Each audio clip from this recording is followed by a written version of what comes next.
Hello and welcome to Edubridge IAS. I am Vishal Singh और आज हम एक नई सीरीज शुरू करने जा रहे हैं जिसको हम कह रहे हैं हिस्टोरिकल डिक्शनरी। अब आपने प्रीलिम्स में एक ट्रेंड ज़रूर देखा होगा कि यूपीएससी हर साल एक या दो क्वेश्चंस हिस्ट्री पोर्शन में ऐसे पूछती है जो कि हिस्टोरिकल टर्मिनोलॉजी से रिलेटेड होता है और स्टूडेंट्स कई बार इनको मिस कर देते हैं। Usually match the following type of questions होते हैं। अब क्योंकि कई सारे स्टूडेंट्स हिस्ट्री बैकग्राउंड से नहीं होते हैं तो वो रेलेवेंट टेक्स्ट को नहीं पढ़ते हैं जिसमें ये टर्म्स पाए जाते हैं, और अगर इन टेक्स्ट को पढ़ा भी है तो ग्लॉसरी वाले पोर्शन पे बहुत ज़्यादा ध्यान नहीं दिया है, राइट। इस वजह से ये क्वेश्चंस मिस हो जाते हैं। So the purpose of this series is to allow you to answer these kinds of questions without any extra effort. मतलब अलग से मेहनत ना करके आप केवल इस सीरीज़ को अगर फॉलो करते हैं तो प्रॉब्ली जो भी इस तरह के क्वेश्चंस आ रहे हैं वो आप आंसर कर लेंगे। हमारा एम ये है कि आने वाले 1-1.5 महीने में हर रोज़ 2 या 3 टर्म्स को हम डिस्कस करें एंड इसमें जो प्रीवियस ईयर्स में टर्म्स आ चुके हैं वो भी डिस्कस करे जाएंगे and some probable terms are also going to be discussed. Of course, all of these terms are going to be discussed in detail in our GS History Foundation course जो अभी 10 सितंबर से लॉन्च होने जा रहा है। इसकी सारी डिटेल्स आपको हमारी वेबसाइट पे मिल जाएंगे और इनरोलमेंट भी यहीं से आप कर सकते हैं। All right, so today we are going to talk about 3 terms जो कि वैदिक पीरियड से एसोसिएटेड हैं। These are Drona, Shailusha and Nishka. All right, Drona क्या होता है?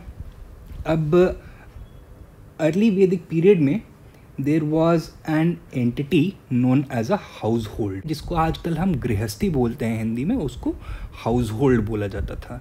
It referred to the family members जो कि एक ही कॉमन रेजिडेंस में रहते हैं और अलग अलग इकोनॉमिक एक्टिविटीज़ में पार्टिसिपेट करते हैं, both with in the house hold and outside the house.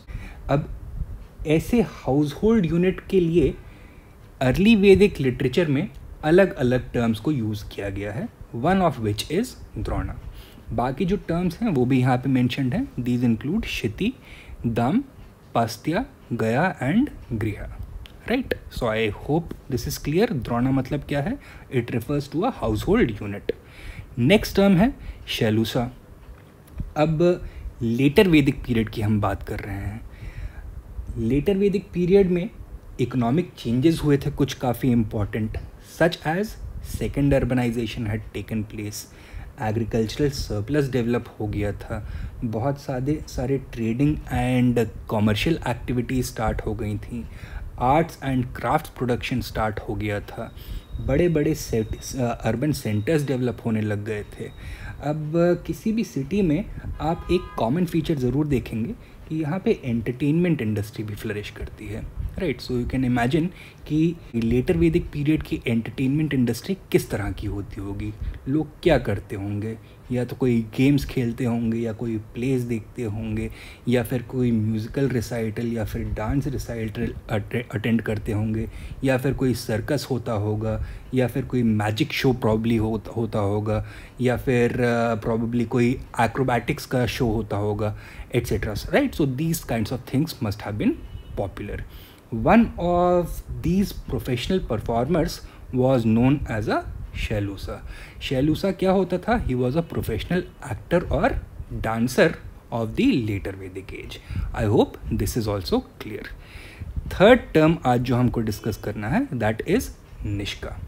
अब ये थोड़ा यूनिक टर्म है क्योंकि अर्ली वैदिक पीरियड और लेटर वैदिक पीरियड में इसके अलग अलग मीनिंग्स होते थे, ठीक है। अर्ली वैदिक पीरियड में क्योंकि इकॉनमी प्री अग्रेरियन थी, यहाँ पे ट्रेडिंग सिस्टम्स बहुत अच्छे से डेवलप नहीं हुए थे, money was not in circulation, right. तो करेंसी नहीं यूज़ की जाती थी, coins were not issued. Gold को ज्वेलरी बनाने के लिए यूज़ किया जाता था, which must have been quite valuable, right. Now in the early Vedic period जहाँ जहाँ पे भी निष्का मेंशन किया गया है, हिस्टोरियंस का ये मानना है कि वो गोल्ड के ऑर्नामेंट्स या फिर ज्वेलरी के बारे में बात कर रहे हैं, राइट। लेटर वैदिक पीरियड में सिचुएशन थोड़ी चेंज हो गई, जैसा हमने अभी डिस्कस किया, सेकेंड अर्बनाइजेशन आ गया था, कमर्शियल एक्टिविटीज़ स्टार्ट हो गई थी, ट्रेडिंग एक्टिविटीज़ फ्लरिश हो रही थी, मॉनेटरी इकॉनमी सेटअप हो गई थी, लार्ज क्वांटिटीज़ में प्रॉबेबली कॉइन्स को भी इशू किया जाना शुरू कर दिया गया था। And gold coins during the later Vedic period उनको निष्का ही बोला गया। ठीक है, सो अर्ली और लेटर वैदिक पीरियड में इसके अलग अलग मतलब हैं। Alright, so I hope these 3 terms अब आपको समझ में आ गए हैं और याद रहेंगे। My advice to you is कि रोट लर्निंग का आपको यहाँ पे इतना फ़ायदा नहीं होगा। अगर आप इसको सिस्टमैटिकली समझ लेते हैं, हर टर्म को, उसके इम्पॉर्टेंस को समझ लेते हैं, तो it will be much easier for you to recall. ठीक है, so that is it for today. I hope you found it useful and I'll see you tomorrow with the next set of terms. Till then, good luck and Jai Hind.